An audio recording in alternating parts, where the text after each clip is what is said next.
Good morning, welcome to Zee Telugu debate. నా పేరు సందీప్. ఇక సీఎం రేవంత్ రెడ్డి కేబినెట్ లో మంత్రి కొండా సురేఖ ఇష్యూ తీవ్ర దుమారం రేపుతుంది. లండన్ పర్యటన ముగించుకుని వచ్చిన సీఎం రేవంత్ రెడ్డి కొండా ఇష్యూను అధిష్టానం చూసుకుంటుందని తెలిపారు. అదే సమయంలో అందుబాటులో ఉన్న మంత్రులతో చర్చించినట్టు తెలుస్తుంది. దాదాపు 2 గంటల పాటు ఈ విషయంపై చర్చించగా బర్తరఫ్ విషయంలో డిప్యూటీ సీఎం భట్టి విక్రమార్క, మంత్రి ఉత్తమ్ కుమార్ రెడ్డి విభేదించినట్టు సమాచారం. కొండా సురేఖ అంశంలో మరో ఛాన్స్ ఇవ్వాలని ఇద్దరు సూచించినట్లు తెలుస్తుంది. బిడ్డ అంశంలో వెంటనే రియాక్ట్ కాకపోవడం తప్పే అయినా ఈసారికి మందలించాలని సూచించినట్లు సమాచారం. మంత్రివర్గంలో మార్పులు చేర్పులు చేస్తూ ఒకేసారి 3 కొత్త వారికి అవకాశం కల్పించే యోచనలో హైకమాండ్ ఉన్నట్లు ప్రచారం జరుగుతుంది. ఇక ఇదే అంశంపై ఇవాళ డిబేట్ లో చర్చిద్దాం. డిబేట్ లో మనతో పాటు పాల్గొంటున్నారు శ్రీనివాసరావు గారు బీఆర్ఎస్ నుంచి, అదేవిధంగా డాక్టర్ స్వాతి గారు బీజేపీ నుంచి, అదేవిధంగా స్టూడియోలో సాబెల్ కార్తీక్ గారు ఉన్నారు కాంగ్రెస్ నుంచి. ముందుగా కార్తీక్ గారు గుడ్ మార్నింగ్. సో కాంగ్రెస్ పార్టీని కొంతమేర ఎరుకున పెట్టే అంశంగా కనిపిస్తుంది కొండా సురేఖ వ్యవహారం. బర్తరఫ్ చేయాలని ఒక వర్గం ఉంటుంది, బర్తరఫ్ వద్దు, కొన్ని రోజులు ఆపాలి, కొన్ని రోజులు వేచి చూద్దామన్న ధోరణితో మరికొంతమంది అంటున్నట్టు తెలుస్తోంది. సో కాంగ్రెస్ పార్టీకి కొంతమంది డ్యామేజ్ అని చాలా మంది విశ్లేషిస్తున్న పరిస్థితి కనిపిస్తోంది. ఏం చెప్తారు సార్? అయితే ఇక్కడ డ్యామేజ్ కాంగ్రెస్ పార్టీకి పెద్దగా జరగడానికి మాట్లాడింది మంత్రి గారు కాదు, లేదా కాంగ్రెస్ పార్టీ కార్యకర్తలు కాదు. ఒకవేళ మంత్రి గారు మాట్లాడింటే కాంగ్రెస్ పార్టీకి మీరు అన్నట్టు డ్యామేజ్ ఉండొచ్చు, లేదా క్రియాశీలక సభ్యత్వం ఉన్న కార్యకర్తలు ఎవరన్నా మాట్లాడింటే అవును పాలన పైన, ముఖ్యమంత్రి పైన, లేకపోతే పార్టీ పైన ఎంతో కొంత ఇక్కడ అసంతృప్తి ఉందని అనుకోవచ్చు. మాట్లాడిన వాళ్ళు ఎవరంటే అనామకులు. ఓన్లీ బికాజ్ ఆఫ్ మంత్రి గారి కుమార్తె కాబట్టి మీడియా వారికి ప్రత్యేకమైన అటెన్షన్ ఇవ్వడం వల్ల ఈ చర్చనే తప్ప సుష్మిత గారికి కాంగ్రెస్ పార్టీకి ఈ రోజు వరకు, ఈ క్షణం వరకు కూడా. ఇప్పుడు మంత్రికి సంబంధించినటువంటి డిప్యూటేషన్లను ఎందుకు రద్దు చేయాల్సి వచ్చింది? డిప్యూటేషన్లను ఎందుకు రద్దు చేశారు అనేది మళ్ళీ దిట్ ఇస్ అనదర్ సబ్జెక్ట్. ఇప్పుడు ఇదంతా కూడా ప్రభుత్వ పాలన పైన తీసుకునేటువంటి నిర్ణయాలు. డిప్యుటేషన్ ఎందుకు ఇచ్చారు అని ప్రశ్న అడగాలి. ఇప్పుడు అట్లాంటివి వస్తే మీరు డిప్యుటేషన్లు ఎందుకు ఇస్తున్నారని అడగాలి. సో కొన్ని సందర్భాల్లో ఏంటంటే ప్రత్యేకమైనటువంటి పరిస్థితుల్లో డిప్యుటేషన్లు ఇస్తారు, కానీ కొన్ని పరిస్థితులలో ప్రత్యేకమైనటువంటి పరిస్థితులలో డిప్యుటేషన్లు క్యాన్సిల్ చేస్తారు. అదేం పెద్ద విషయమేం కాదు, ఇది జనరల్గా జరిగే ప్రొసీజరే. దీన్ని ప్రత్యేకంగా మళ్ళా మంత్రి గారికి తీసుకొని వచ్చి ఆపాదించాల్సినంత అవసరం ఏం లేదు. అయితే ఈ రోజు కూడా ఈ మనం మాట్లాడే సమయానికి కూడా మాట్లాడినటువంటి వ్యక్తికి కాంగ్రెస్ పార్టీలో క్రియాశీలమైనటువంటి సభ్యత్వం కానీ సత్సంబంధాలు కానీ ఏమి కూడా లేవు. ఇంకోటి, వారు మాట్లాడింది కూడా వారు ఇండివిజువల్గానే మాట్లాడారు. వారు కాంగ్రెస్ పార్టీ కండువ వేసుకొని కానీ కాంగ్రెస్ పార్టీ కార్యకర్త హోదాలో కానీ వారు మాట్లాడలేదు. కాంగ్రెస్ పార్టీలో ఏఐసిసి అధ్యక్షుడి కన్నా కార్యకర్త హోదా అనేది పెద్దది, నాకు తెలిసినంత వరకు, నేను నమ్మిన సిద్ధాంతం వరకు.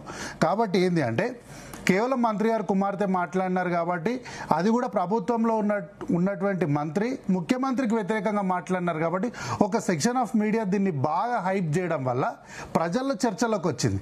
అట్లాంటి ఇక్కడ మనం ఇంకొక విషయాన్ని కూడా మనం చర్చలో మాట్లాడాలి. ఇదే ముఖ్యమంత్రి రేవంత్ రెడ్డి గారి ఛాయాచిత్రాలను, ఫోటోలను వీపు పైన పచ్చబొట్టు వేసుకున్నటువంటి క్రియాశీలక కార్యకర్తలు ఉన్నారు. మహేష్ కుమార్ గౌడ్ గారి పేరును చేతుల మీద రాసుకున్న వాళ్ళు ఉన్నారు. మీడియా చైర్మన్గా పనిచేసినటువంటి సామా రామ్మోహన్ రెడ్డి గారి బొమ్మను గుండెల మీద చెక్కుకున్నటువంటి కార్యకర్తలు ఉన్నారు. మరి అట్లాంటి వాళ్ళని కూడా తెచ్చి చూపెట్టాలి కదా. ఎందుకంటే వాళ్ళు చిన్న కార్యకర్తలు, వాళ్ళు గుర్తింపు లేనటువంటి వాళ్ళు కాబట్టి వారికి మీడియా అటెన్షన్ లేకపోవడం వల్ల ఇవన్నీ వెలుగులోకి రాలేదు. సో కాంగ్రెస్ పార్టీకి వచ్చినటువంటి ఇబ్బంది ఏం లేదు. వారు మాట్లాడిన వ్యాఖ్యల వల్ల కాంగ్రెస్ పార్టీకి ఒరిగింది ఏం లేదు. సంగారెడ్డి మీటింగ్ లో సీఎం రేవంత్ రెడ్డి గారు ఒక మాట అన్నారు, జగ్గారెడ్డి విషయంలో టికెట్ ఇవ్వాలనే విషయంలో పార్టీ అధిష్టానం చూసుకుంటుందని చెప్పేసి అన్నారు. మొన్న రేవూరు ప్రకాష్ విషయంలో ఆయన సొంతంగా మీరు మళ్ళీ నిలబడతారు, గెలిపించండి అని చెప్పేసి మాట్లాడినారు. అంటే అధిష్టానం తీసుకునే నిర్ణయాన్ని సీఎం రేవంత్ రెడ్డి ఎలా ప్రకటిస్తారనేది ఇక్కడ సుస్మిత వాదన. ఇప్పుడు సుష్మిత గారు ప్రశ్న వేయడానికి వారికి ఏం అర్హత లేదు. ఇంతకుముందు నేను చెప్పింది అదే, వారికి ఏం సంబంధం లేదు. వారు ప్రశ్న అడగడానికి వారు ప్రశ్న అడగొచ్చు, ఎవరైనా అడగొచ్చు. ప్రశ్న ఎప్పుడు అడగొచ్చు? కాంగ్రెస్ పార్టీలో మీకు క్రియాశీలక సభ్యత్వం ఉంటే అడగొచ్చు. నీకు సభ్యత్వం ఉందా లేదా? లేదు అని నేను ఎందుకు చెప్తున్నా అంటే, కాంగ్రెస్ పార్టీకి ఉన్నటువంటి దాదాపు 43-45 లక్షల మంది క్రియాశీలక సభ్యత్వాలకు నేను ఇన్ఛార్జ్. దానికి ఒక కమిటీ ఉంది. ఆ కమిటీకి పవన్ మల్లాద్ అనేటైన చైర్మన్ ఉంటే దాన్ని నేను కోఆర్డినేట్ చేసిన, నేను దాని మొత్తం సమన్వయం చేసిన వ్యక్తిని నేనే. కాబట్టి నాకు ఐడియా ఉంది ఎవరికి సభ్యత్వం ఉంది, ఎవరికి సభ్యత్వం లేదు. అయితే జగ్గారెడ్డి గారి విషయంలో ఏంటి అంటే, జగ్గారెడ్డి గారు మాజీ శాసనసభ్యుడి హోదాలో ఆయన ఏమన్నాడు? నేను మళ్ళీ పోటీ చెయ్యను అన్నాడు. అంటే తన అభిప్రాయాన్ని చెప్పిండు. చెప్పినప్పుడు ఒక బలమైన నాయకుడు, అందులో కూడా కల్వకుంట్ల చంద్రశేఖరరావు గారి జిల్లాలో ఉన్నటువంటి నాయకుడు, ఆయన మళ్ళీ పోటీ చేయాలని కింద నుంచి కార్యకర్తలు కోరుకున్నప్పుడు చెయ్యను అని జగ్గారెడ్డి గారు అంటుండు, చెయ్యాలి అని కార్యకర్తలు అంటున్నారు. సో ఈ మధ్యలో సందిగ్ధం ఉంది కాబట్టి దీన్ని అధిష్టానం చూసుకుంటుంది అని చెప్పిండు.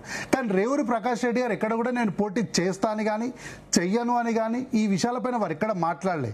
కాబట్టి ముఖ్యమంత్రి హోదాలో అక్కడి ప్రజలను ఉద్దేశించి ఆయన ఏమన్నాడు, ఇక్కడ సిట్టింగ్ శాసనసభ్యుడు ఉన్నాడు కాబట్టి మరోసారి ఆశీర్వదించండి కాంగ్రెస్ పార్టీని, అభ్యర్థి గారు ఎవరు అంటే ఎమ్మెల్యే గారిని ఆశీర్వదించండి అని చెప్పిండు.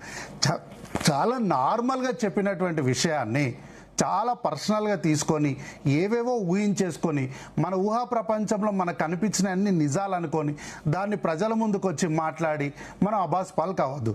ఇదే సుష్మితా పటేల్ గారు కదా కొన్ని సంవత్సరాలు, ఒక 3 సంవత్సరాల ముందు ఏం మాట్లాడు, ఎర్రబల్లి దయాకర్ ఏం ఎర్రబల్లి మా తెలంగాణ పులిబిడ్డ రేవంతన ఆపినవులే అన్నది కదా. మరి ఆ రోజు పులిబిడ్డ అయిన ఆయన ఈరోజు నీకు ఎందుకు అయితే లేరు? సో మనం ఎప్పుడైనా సరే రాజకీయాల్లో ఎక్కువ స్వార్థానికి వెళ్ళొద్దు. మంత్రి ఇచ్చినారు, ఇప్పుడు నీ కోపం అంతా ఏంది, మా నాయనకి ఎమ్మెల్సీ ఇవ్వలేదన్నది నీ కోపం. మీ నాయనకి ఎమ్మెల్సీ ఇస్తే ఇవి ముచ్చటనే లేదు కదా. సో మంత్రి కావాలి, ఎమ్మెల్సీ కావాలి, పరకాల టికెట్ కావాలి, ఇంకా అన్ని కావాలి అంటే మరి మేమంతా ఏం చేయాలి? ఇప్పుడు మేము కూడా కాంగ్రెస్ పార్టీకి 10 ఏళ్ళు పనిచేసినాం, మరి ఈ రోజుకు మరి మాకు కూడా ప్రభుత్వంలో భాగస్వామ్యం లేదు, మరి మేమేమనాలి? కాబట్టి ఏంది అంటే కొంత సమన్వయంతో మాట్లాడడం మంచిది. అయితే కాంగ్రెస్ వర్సెస్ పచ్చ కాంగ్రెస్ అని కూడా ఆమె వ్యాఖ్యానించారు. మరి అట్లా అంటే ఆమె కూడా అచ్చ కాంగ్రెస్ కాదు కదా. ఆమె అచ్చ కాంగ్రెస్ అని ఒకవేళ ఆమె అచ్చ కాంగ్రెస్ అయితే మాట్లాడవచ్చు. ఆమె కాంగ్రెస్, బ్లూ కాంగ్రెస్, పింక్ కాంగ్రెస్, మళ్ళా కాంగ్రెస్. ఇప్పుడు నేను అచ్చ కాంగ్రెస్ సార్, నేను 2009 ఎన్ఎస్ఏ నుంచి కాంగ్రెసే. అవమానాలు జరిగినా, ఆదరింపులు జరిగినా, ఏవి జరిగినా కాంగ్రెస్లోనే. ఆర్తనాదాలైనా ఆదరింపులైనా మేము ఎక్కడ చెప్పాలి అక్కడనే చెప్పినాం. ఏ వేదిక పైన మాట్లాడాలి, ఆ వేదిక పైన మాట్లాడాలి. ఈ రోజు నేను జీ తెలుగు వేదిక పైన మాట్లాడుతున్నా, కాంగ్రెస్ పార్టీ గురించి మాట్లాడుతున్నా. అట్లానే కార్తిక్ 100% సాటిస్ఫాక్షన్తో ఉన్నాడు. రాజకీయ జీవితంలో ఎవరైనా సర్టిఫై చేస్తారా? లేరు. మాకు కూడా అసంతృప్తులు ఉన్నాయి. కానీ చెప్పడానికి జీ తెలుగు వేదిక కాదు. చెప్పడానికి వేదిక ఏంది? గాంధీ భవన్, లేదు పర్సనల్గా చెప్పాలంటే మహేష్ పిసిసి అధ్యక్షుల వారి నివాసమో లేకపోతే వారి ప్రత్యేకమైనటువంటి అధికారిక కార్యాలయమో అక్కడ మాట్లాడాలి. అట్లా కాకుండా వచ్చి వేదికలపై నాకు అవకాశం ఇక్కడ ఇచ్చారు కదా చెప్పి నాకు ఇది కావాలి అది కావాలని ఇక్కడ చెప్తే ఏం లాభం ఉంటుంది? కాబట్టి అచ్చ కాంగ్రెస్ అనేటోళ్లకు ఎక్కడ మాట్లాడాలో తెలుసు. ఇట్లా అన్ని సందర్భం లేనటువంటి వేదికలపైన మాట్లాడేటోళ్ళు అచ్చ కాంగ్రెస్ కాదు. సో మనం అచ్చ కాంగ్రెస్ అని మాట్లాడే ముందు మనం అచ్చ కాంగ్రెసా కాదని చూసుకోవాలి. ఇక్కడ ఈ సందర్భం మొత్తంలో కూడా మంత్రి గారు మాట్లాడింది ఏమీ లేదు కాబట్టి కాంగ్రెస్ పార్టీకి వచ్చిన నష్టం లేదు. కాకపోతే విజ్ఞప్తి ఏముండే అంటే తను మాట్లాడినటువంటి మాటల్ని కుమార్తెగా మాట్లాడింది కాబట్టి నా కూతురు మాట్లాడింది తప్పు అని ఒక మాట మంత్రి గారు అని ఉంటే బాగుండేది. కానీ ఇప్పటికీ కూడా అది క్రమశిక్షణ కమిటీ ముందు ఉంది కాబట్టి దాన్ని ప్రభావితం చేసేలాగా మనం మాట్లాడే నైతిక అర్హత మనకు లేదు కాబట్టి దాని గురించి మంత్రి గారి గురించి నేను ఇట్లాంటి వ్యాఖ్యలు కూడా చేయడానికి సిద్ధంగా లేను. రైట్. శ్రీనివాసరావు గారు గుడ్ మార్నింగ్. గుడ్ మార్నింగ్ అండి. నేను బచ్చు శ్రీనివాసరావు గారు. అదే మెన్షన్ చేయలేదు దీంట్లో. బచ్చు శ్రీనివాస్. Yeah okay. ఇప్పుడు సురేఖ విషయంలో మీకు దాదాపు వారం రోజుల నుంచి ఏం జరుగుతుందో మీరు చూస్తున్నారు. సో ఈ ఏకపక్ష నిర్ణయాలు, వ్యక్తిగత అభిప్రాయాలు పార్టీకి రుద్దడం కరెక్ట్ కాదు అనేది కాంగ్రెస్ వాదన. ఇప్పుడు ఆమెకు సభ్యత్వం కూడా లేదు పార్టీలో సుష్మితకి, అసలు అడగడానికి ఆమె ఎవరు అనేది కాంగ్రెస్ వాళ్ళు వాదిస్తున్నటువంటి వాదన. దీంట్లో బి పార్టీ అభిప్రాయం ఏంటి? మొట్టమొదట జీ న్యూస్ వీక్షకులకు, మీకు అక్కడ ఉన్నటువంటి సహచర మిత్రులిద్దరికి నమస్తే. ఇది మొట్టమొదట ఈరోజు ముఖ్యమంత్రి గారే పార్టీ అంతర్గత అంశాలని మనము బహిరంగ వేదికల మీద చర్చించాల్సిన అవసరం లేదు, దానికి పిసిసి ఉంది, క్రమశిక్షణ కమిటీ ఉంది, వాళ్ళు చూసుకుంటారు అని చెప్పి. అట్లాంటి పరిస్థితుల్లో బీఆర్ఎస్ పార్టీ, కాంగ్రెస్ పార్టీ అంతర్గత అంశాలను లేకపోతే ఎవరో మాట్లాడినటువంటి అంశాల పట్ల వాటిపైన కామెంట్ చేయాల్సినటువంటి అవసరం అయితే లేదు. కానీ మనందరం ప్రజాస్వామ్యంలో ఉన్నాం. ఏ పార్టీలో ఏం జరిగినా కూడా ప్రజలకి పట్టు ఉంటది. ప్రతిపక్షం ప్రజాపక్షం ప్రజల పక్షాన నిలబడి ఉంటది. కాబట్టి అధికారం ఇచ్చి ఒక 1000 రోజులు అవుతున్నటువంటి సందర్భంలో, సుమారుగా దగ్గర 3 సంవత్సరాలు గడుస్తున్నటువంటి సందర్భంలో కాంగ్రెస్ పార్టీ అటు తెలంగాణ నలుదిక్కుల ఆదిలాబాద్ నుంచి ఇటు మహబూబ్ నగర్ వరకు, అటు ఖమ్మం నుంచి ఇటు కామారెడ్డి వరకు నియోజకవర్గాల్లో ఉన్నటువంటి నాయకులు వాళ్ళు చాలా అసంతృప్తిని వ్యక్తం చేయడం, పార్టీలో దుఃఖార స్వరం వినిపించడం, వాళ్ళను సమన్వయపరచడం పార్టీకి చాలా తలనొప్పిగా, జిల్లా స్థాయి మంత్రులకు చాలా తలనొప్పిగా తయారయ్యి కాంగ్రెస్ పార్టీలో స్వేచ్ఛ ఉందండి. బీఆర్ఎస్ పార్టీలో స్వేచ్ఛ లేదు. కాంగ్రెస్ పార్టీలో ఎవరికైనా చెప్పుకునే స్వేచ్ఛ ఉంది. గాంధీ భవన్కి వచ్చి ఎవరైనా ఏదైనా చెప్పుకోవచ్చు అనే స్వేచ్ఛ ఉందండి. వినండి, మొత్తం మాట్లాడిస్తలేరు. కాంగ్రెస్ పార్టీ స్వేచ్ఛ ఉండి మాట్లాడొచ్చు అంటే ఎవ్వరు వద్దనట్లేదు. మీరు మాట్లాడుకుంటారా, కొట్టుకుంటారా, ఎవరికి మాకేం బాధ. ఇప్పుడు ఇది ఒక విధంగా కాంగ్రెస్ పార్టీలో ఆ స్థాయి కనుక అంతర్గత ప్రజాస్వామ్యం ఏర్పడి ఒకరినొకరు వేదికల మీద కొట్టుకొని ఇంకా తిట్టుకుని పెద్దగా అయితే ఎవరికి లాభం? అది అల్టిమేట్ గా ప్రజలు విసిగిపోయి ప్రజలు అరే అనవసరంగా మనం అధికారం ఇచ్చినాం కదా, అది మనం తప్పు చేసినాం అనేటువంటి కంక్లూజన్ కి వచ్చేసిండ్రు. నేను మాట్లాడబోయేది అది. మాకు వాళ్ళు కొట్టుకుంటారా తిట్టుకుంటారా కూడా సంబంధం లేదు. కానీ యాజ్ ఎ సిటిజన్ ఆఫ్ తెలంగాణగా నేను ఏమంటా అంటే, ప్రాథమిక సభ్యత్వం లేని వ్యక్తికి, పార్టీలో సభ్యత్వం లేని వ్యక్తికి ఒక మంత్రి గారి కుమార్తె మాట్లాడిన వ్యాఖ్యలకు ఎందుకంత ప్రాధాన్యత ఇస్తున్నారు? 20, 30 మంది ఎమ్మెల్సీలు కలిసి పాత్రికేయుల సమావేశం పెట్టి ఖండించాల్సినటువంటి అంత అవసరం ఏమొచ్చింది? ఆమె కూడా మంత్రి గారి కుమార్తె కాబట్టి ఆమె మాట్లాడితే మీడియా ఆమె చుట్టూ చేరి అవన్నీ చిలువలు పలవలు చేసి పెద్దగా తాటికాయంత అక్షరాలు రాసేటువంటి ప్రయత్నం చేస్తుంది. కాబట్టి మేమేమంటున్నామంటే, మీరిచ్చినటువంటి గ్యారంటీలు, వారంటీలు, హామీలు, విద్యార్థి, యువత, మహిళ, రైతు, ఈరోజు అనేక సమస్యలు ఉన్నటువంటి తెలంగాణ సమాజంలో మంత్రులు, ముఖ్యమంత్రి గారు వాటి పట్ల శ్రద్ధ చూపించి మీ మార్కు పాలన చేస్తామన్నారు, 100 రోజుల్లో పూర్తి చేస్తామన్నారు. ఆ దిశగా ఉండాలని బీఆర్ఎస్ కోరుకుంటుంది. బీఆర్ఎస్ పాత్ర ఏంది?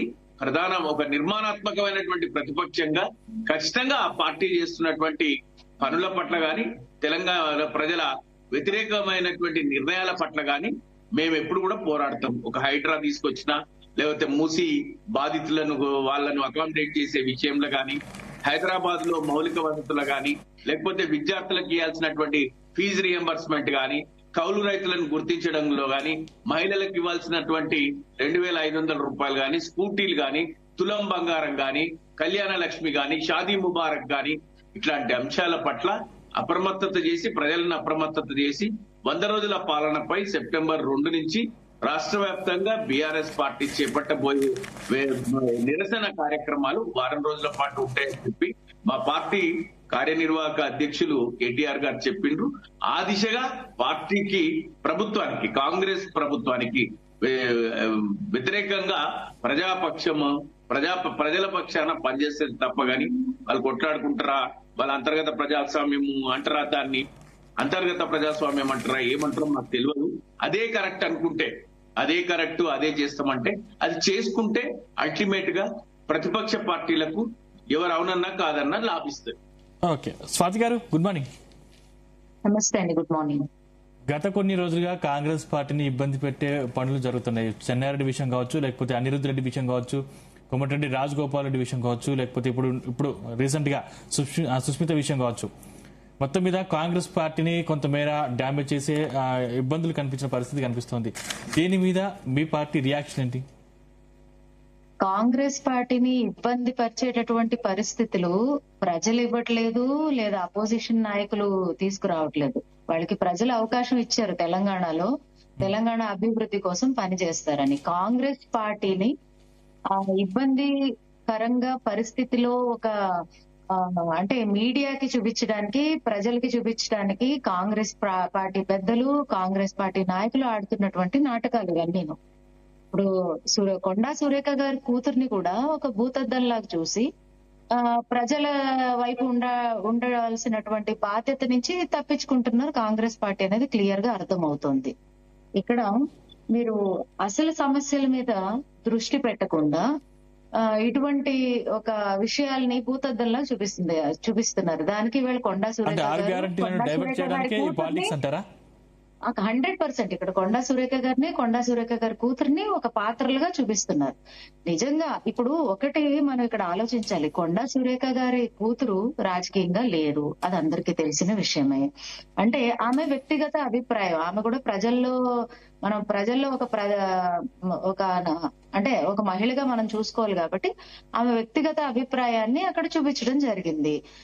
దీనికి కారణం ఏంటంటే ఆమె కొండా సురేఖ కూతురు అవ్వడం ద్వారా ఆమె కమెంట్స్ ఆటోమేటిక్ గా పబ్లిక్ అట్రాక్ట్ అవుతాయి. అలాగే పొలిటికల్ గా కూడా ఇది ఒక మంచి అస్త్రంగా మారుతుంది కాబట్టి చాలా తెలివిగా దీన్ని ప్లే చేస్తున్నారు. ఇటువంటి ప్లేస్ అంటే ఇటువంటి డ్రామాస్ చూపించడంలో కాంగ్రెస్ పార్టీ గాని కాంగ్రెస్ పార్టీ నాయకులు గాని నిజంగానే పెద్ద అవార్డులు ఇవ్వచ్చు వీళ్ళకి.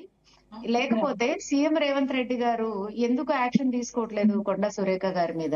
అంటే బీసీ ముఖ్య నేతగా ఉన్నారు, బీసీ ఒకవేళ యాక్షన్ తీసుకునే పరిస్థితి వస్తే బీసీలకు కొంతమేర ఇబ్బంది కలుగుతుంది, పార్టీకి డామేజ్ అయ్యే పరిస్థితి కనిపిస్తుందని చెప్పేసి బర్తరఫ్ చేసే అవకాశాలు లేనట్టు కనిపిస్తుంది కదా.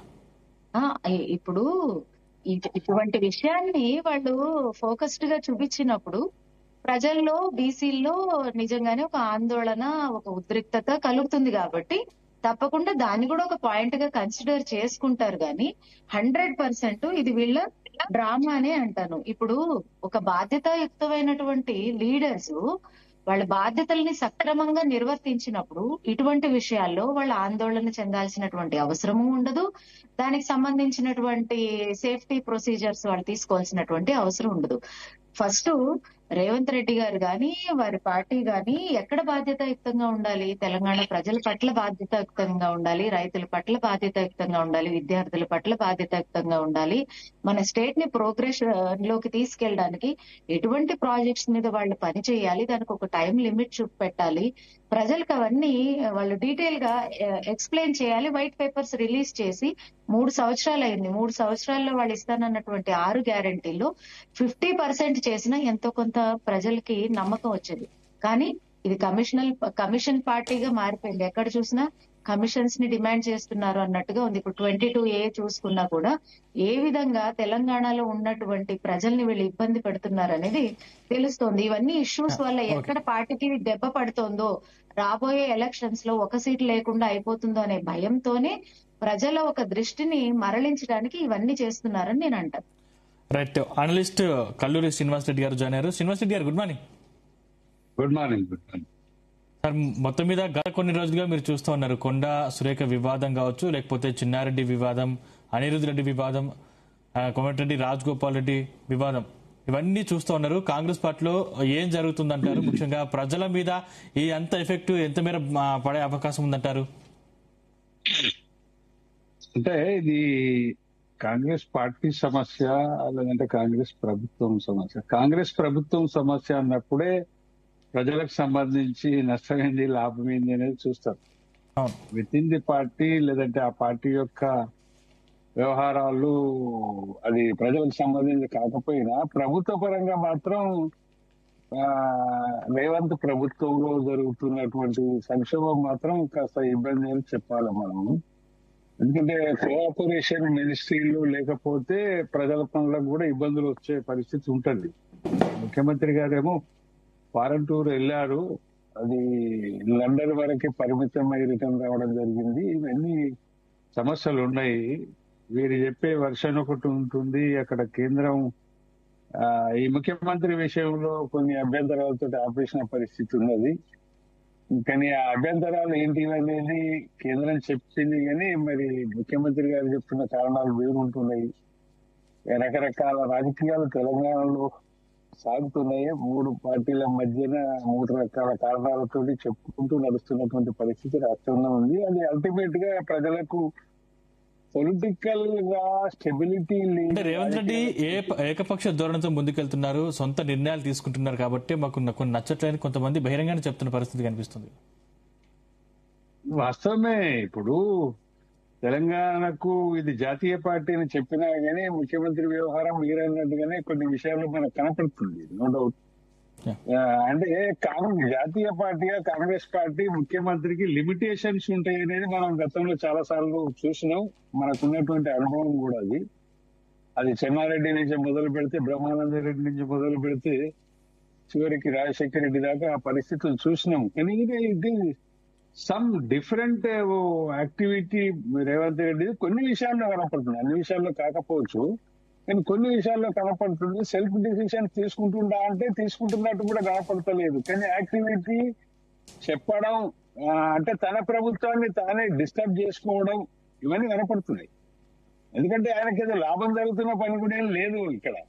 ఇప్పుడు రేవంత్ రెడ్డి గారు కామెంట్ పరకాలలో ఏం చేసిండ్రు, దానికి రియాక్షన్ ఆ పార్టీ నుంచి కాకుండా కానీ ఒక మంత్రి కూతురు చేసిన కామెంట్ మీద ఇంత గందరగోళం జరుగుతున్నది కదా.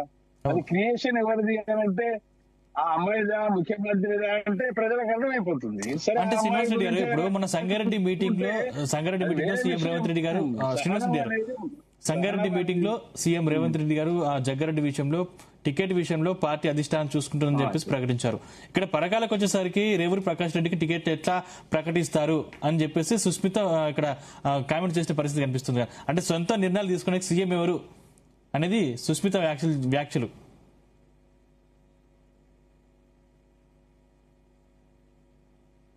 ఇప్పుడు ఒకటే అండి, ఇప్పుడు కాంగ్రెస్ పార్టీ అనకంటే కాంగ్రెస్ పార్టీ ప్రతిష్ట ముఖ్యమంత్రితో ముడిపడి ఉండొచ్చు. ముఖ్యమంత్రి తన పార్టీ ప్రతిష్టతో పాటు తన ప్రతిష్టను కాపాడుకునే పనిలో సందర్భాన్ని బట్టి వ్యాఖ్యలు చేస్తున్నట్టుగా మనకు అర్థమవుతున్న విషయం. అలా కొంతవరకు తప్పు లేకపోవచ్చు. అయినా కానీ తన ప్రభుత్వాన్ని డిస్టర్బ్ చేసుకోవడం మాత్రం ముఖ్యమంత్రి బలహీనత అని చెప్పాలి. మనం ఒక రకంగా ఇంత డిస్టర్బెన్స్ ప్రభుత్వంలో రావద్దు. ఎందుకు రావాలండి? వస్తున్నది అని అంటే that is the minus point of CM Revanth Reddy. అంతకుముందు ఇంకొక కారణం కాదు. మీరు అన్నట్టు 100% కరెక్ట్. అది ముఖ్యమంత్రి తీసుకునే చేసే కామెంట్ల మీదనే డిపెండ్ అవుతుంది. అది మిగతా వాళ్ళు ఎవరు మాట్లాడినా కానీ పెద్దగా పట్టించుకోరు. కాబట్టి ముఖ్యమంత్రి పడాలి. ఇప్పుడు తప్పులు ఉండొచ్చు, దోషాలు ఉండొచ్చు. అమ్మాయి మాట్లాడినందుకు మంత్రికి నోటీసులు ఇవ్వచ్చు. అది పెద్ద రాద్దాంతం ఇప్పుడు జరుగుతున్న మాట వాస్తవం. డిస్టర్బెన్స్ ఎవరికండి? ఆ మంత్రికో మంత్రి కూతురుకో కాదు కదా, నీ ప్రభుత్వానికే కదా. నీ ప్రభుత్వానికి డిస్టర్బెన్స్ నువ్వే క్రియేట్ చేసుకుంటున్నట్టుగా అనిపిస్తుంది. మీరేదో మేకపోతే గాంభీర్యం లాగా తనకు తానే ఏదో డిసిషన్ తీసుకుంటున్నట్టుగా, ఇంకేదో చేస్తున్నట్టుగా, ఏదో యాక్షన్ తీసుకుంటున్నట్టుగా చెప్పుకుంటే అది మీడియాకు పనికి వస్తుంది కానీ గ్రౌండ్ లో పనికి రాదు. ఈ ప్రభుత్వం మీద ఒకటండి, ఈ ఎపిసోడ్ ఇప్పుడు కన్క్లూజ్ అవుతుందా, అయిపోతుందా, ఉంటుందా అని అంటే అది కూడా మళ్ళీ ముఖ్యమంత్రి మీదే డిపెండ్ అయ్యేది. ఎందుకంటే ఆమెను మరి బర్తరఫ్ చేస్తారా, కంటిన్యూ చేస్తారా? కంటిన్యూ చేస్తే ఒక ప్రతిష్ట, బర్తరఫ్ చేస్తే ఇంకో ప్రమాదం. అంటే వెనక్కి పోతే నెయ్యి, ముంగటికి పోతే గొయ్యి అన్నట్టుగా క్రియేషన్ అనేది కాంగ్రెస్ ప్రభుత్వానికి అయిన మాట వాస్తవం. ఇప్పుడు అపోజిషన్ ఏం చేస్తాయండి? ఎంజాయ్ చేస్తాయి. అది బీజేపీ కావచ్చు, బీఆర్ఎస్ కావచ్చు. ఇప్పుడు కాంగ్రెస్ ప్రభుత్వంలో జరుగుతున్నదా చూస్తే వాళ్ళు బ్రహ్మాండంగా ఎంజాయ్మెంట్ లో ఉన్నారు. ఏమైనా జరగని ఒక బలహీనత, ప్రభుత్వం బలహీనత మాకు కలిసి వస్తుందనే అభిప్రాయంతో అపోజిషన్ ఉంటుంది. వాళ్ళు ఎదురు చూస్తుంటారు. కాబట్టి గొప్పలు చెప్పుకోవడం కాదండి. ఇప్పుడు కొండా సురేఖను అనవసరంగా మాట్లాడింది, అనవసరంగా వాళ్ళ కూతురు మాట్లాడింది, ఆమె రాజకీయంగా ఇబ్బందులు ఎదుర్కొంటుందని కామెంట్ చేసే కంటే ముఖ్యమంత్రి గారు అనవసరంగా తన ప్రభుత్వాన్ని తానే బలహీనపరుచుకుంటుందని చెప్పాలి. ఇప్పుడు కొండా సురేఖకి ఎక్కువ నష్టమా, ముఖ్యమంత్రి రేవంత్ రెడ్డికి ఎక్కువ నష్టమా అంటే నా దృష్టిలో అయితే ముఖ్యమంత్రి రేవంత్ రెడ్డికి ఎక్కువ నష్టం. ఆమెదేందండి పొలిటికల్ లైఫ్, ఒక మహిళ, ఒక బీసీ, ఆమె పొలిటికల్ క్యారియర్ ఆల్రెడీ కాంగ్రెస్ లో. ఒక విషయం అండి ఇక్కడ మనం గమనించాలి. కొండా సురేఖ అన్నట్టు ఆమె రాజశేఖర రెడ్డి ప్రభుత్వం నుంచి మంత్రిగా కొనసాగుతుంది. దానికంటే బిఫోర్ ఆమె పొలిటికల్ ఫైట్ అక్కడ వరంగల్ జిల్లాలో టీడీపీ నాయకులతోటి, ఆమె పొలిటికల్ ఫైట్ తోటి ఆమె కాంగ్రెస్ లీడర్ గా ఒక బ్రాండ్ ఇమేజ్ ఉన్న నాయకురాలు. మనం ఎవరన్నా కాదన్నా, ఒక బ్రాండ్ ఉంది ఆమెకు. మనం ఎన్ని ఆరోపణలు చేసినా కానీ ఆమెతోటి పార్టీకి ఇమేజ్ వచ్చింది తప్ప ఈ పార్టీతోటి ఆమె గెలిచిందనే కంటే ఆమె ఇమేజ్ తోటి కాంగ్రెస్ పార్టీకి లాభమైంది. ఎప్పటి నుంచి? ఇప్పుడు కాదు, కొన్ని దశాబ్దాలుగా. అది ఎప్పుడు 85, 90s నుంచి ఆ ప్రాంతంలో ఫర్ ఎగ్జాంపుల్ ఎర్రబెల్లి దయాకర్ రావుకు వీళ్ళకి పడేది కాదు. ఆయన టీడీపీలో ఉండే. చంద్రబాబును ఎదుర్కొంటూ ఆ రోజు రాజకీయంగా ప్రతిపక్షంలో ఉండి గెలవడం అనేది it is not a possibility. అటువంటి ఇమేజ్ క్రియేట్ చేసుకున్న ఆమె మీద మనం రకరకాలు చెప్పొచ్చు, వాళ్ళ ఫ్యామిలీ గురించి చెప్పొచ్చు. ఎన్ని చెప్పినా కానీ రాజకీయంగా నిలదొక్కోవడం ముఖ్యం కదా.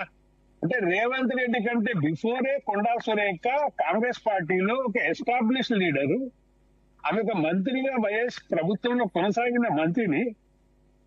ఇవాళ ఆమె పోతే ఆమెకు వచ్చిన నష్టం లేదు, నష్టం వచ్చేది కాంగ్రెస్ కు, నో డౌట్. ఎందుకు తీసుకున్నారండి? ఒకవేళ సురేఖ ఫ్యామిలీ మీద మీకు అటువంటి ఉంటే ఆమెను ఎందుకు మంత్రివర్గం తీసుకున్నారండి? ఎందుకు తీసుకోవాల్సి వచ్చింది? తీసుకున్నప్పుడు కంటిన్యూ చేయాల్సిందే. లేదు, వాళ్ళ కూతురు మాట్లాడిన దానికి ఆమె జవాబు ఇవ్వకపోవచ్చు, కానీ కూతురు విషయంలో అంటే ఇప్పుడు ఈమెను మీరు మంత్రి పదవి ఇచ్చి ఆమె పనులలో రివ్యూలు ఇతర మంత్రులు ముఖ్యమంత్రి చేస్తుంటే ఆమె మంత్రి అవమానకరంగా ఫీల్ అవుతుంది, రన్ అవుతుంది కదా 2.5 years నుంచి. దాన్ని మనం ఎందుకు పక్కన పెట్టాలి? ఎందుకు అట్లా చేసింది? ఆమె అంటే నేను అనేది ఇక్కడ కొండా సురేఖ గురించి మాట్లాడడం కాదు. రేవంత్ ప్రభుత్వం తనకు తానే తప్పిదాలు చేసుకుంటూ పోయి బలహీన పడుతుందా లేకపోతే అప్రతిష్ట పాలవుతుందా అనేది రేవంత్ రెడ్డి ఆలోచన చేసుకోవాలి, కొండా సురేఖ కాదు నా దృష్టిలో.